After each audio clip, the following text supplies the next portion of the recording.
Hi, this is Captain Lorenzetti for skimmeroutdoors.com and Trophy Tackle, bringing the weekend update fishing forecast.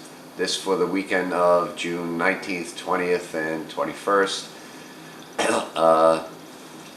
Looking at the weather first, it looks like Friday is going to be an excellent day, both inshore and offshore, and then weather's going to change and it's going to get tough on the weekend. Right now the prediction is for 10 to 15 out of the east with gusts of 20 on Saturday, 2 to 4 feet, still fishable, and then Sunday going to go south, 15 to 20 gusts of 25 with seas 3 to 5. So looks like Friday's the best, Saturday is kind of mediocre, and Sunday looks like a blowout offshore. But any of those days I'm sure you could fish inshore. And this week the fishing, the striped bass fishing on the bunker pods really broke loose. It was excellent. It was some days were a little bit picky. The best day was Wednesday. Wednesday was red hot. The bunker pods were up. The fish were on them, and 10, 15 fish a boat. And buddy of mine, Rich Santos, had a beautiful fish that day, 52.45 pounds. I had fish up to 40 pounds today. On Thursday I had fish 42 pounds, but it wasn't as hot today. There were pods, plenty of bait, but the fish weren't concentrated on them, so you had to work it hard. On Tuesday I had 8 fish and had to work hard again on Tuesday. Just little tiny pods seem to be the one where there are fish.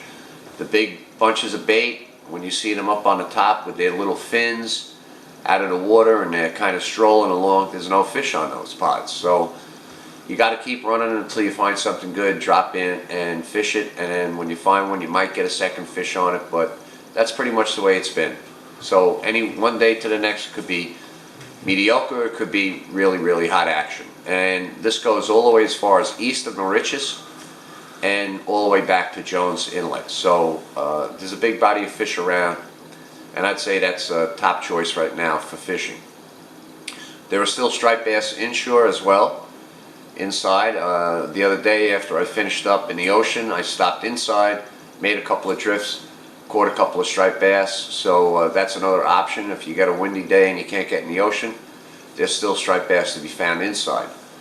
Offshore, one of my customers told me he fished last Sunday for sharks, 30-mile range, and it was like you couldn't get away from the blue sharks. He didn't get any makos, but there's plenty of sharks out there for a lot of action. Bend the rod and tune up for all the tournaments that are coming up. And I'm sure if you get a little lucky, there are makos as well in the pack.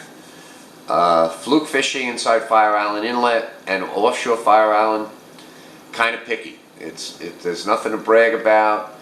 There's a couple of fish around, and in my opinion it's basically slow fishing right now. But it's worth giving it a shot. Pretty much that's it on the inshore scene. That's what's happening. Pretty much all striped bass now. I did want to mention I started using a new product, Makai, M-A-K-A-I, fishing line, both in straight fishing line or also fluorocarbon. And I got some of this up at Trophy Tackle. John is handling it in bulk form and wholesale and retail, and it was excellent. I used the 60-pound fluorocarbon today. We had the first fish on that rig, and I think it's significant. I think it's a great product, and the price is right. Believe me, the price is right on it. So I guess that's about it for this week. This is a do-it-yourself amateur kind of night here. Me videoing myself. Tim Smith is away, couldn't get here, but it should be good enough to figure out what's going on. So get out there, have a great time, be safe, catch them up.